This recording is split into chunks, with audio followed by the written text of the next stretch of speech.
Jmenuji se Jony a dneska půjdeme sem někam do tmy. Tak, svítíme si baterku. Tak, baterku máme. Jo, dost silnou.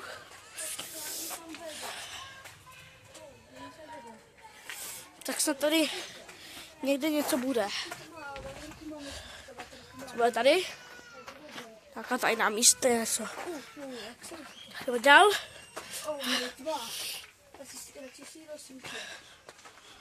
Tak.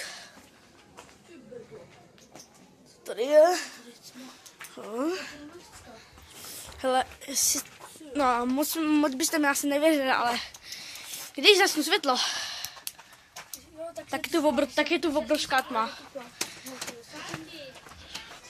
Lidi, fakt, kdybych teď hele, ještě jednou to zopakuju, když teď zasnu světlo, tak je tma. Svítím? A je to. Tady končí skluzavka ve tmě. Co to je? Kam vede? Aha, úplně nahoře. Tak jdem. No to je ta skluzavka ve tmě. Tak, jdeme dál. Co tady? Co tady? Taky schody.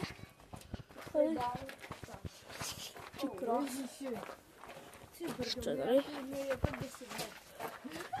Tam je ta skluzavka ve tmě. Podle mě. Ty kráso. Tady nejde vlézt? Nevím, my jsme tam... Kráso.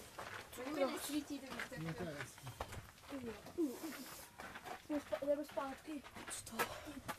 Skuzavka. Jdeme přijedět.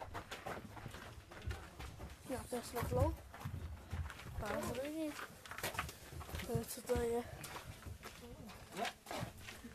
Ty krás.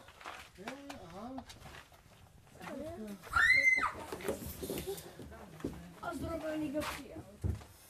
No jo. Ty krás.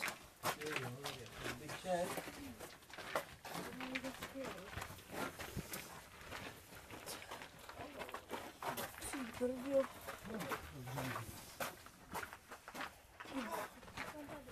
Co tady? Tady je fakt ta mega velká tma. Kdybych zasl svou baterku, tak to by tady byla ta... Tak půjdeme na Lánové tempu, ok? Hele, lidi, kdybych zasl světlo, to by tady teprve byla teda pěkná tma. A tady je horor. A jo, strašidlo. Tam se něco hlo, jestli jste to viděli. No, to je jedno. Tak jdem. Tak jo. No nic. Tak. Jsme lidi na konci videa. Pokud se vám tohle video líbilo, tak dejte mi like, odběr i zvoneček. A hele, takže doporučuji sem přijet, je to za Prahou, Mirákům a doporučuji a je tady taková tma. A dejte mi prosím odběr, mějte se hezky a čau!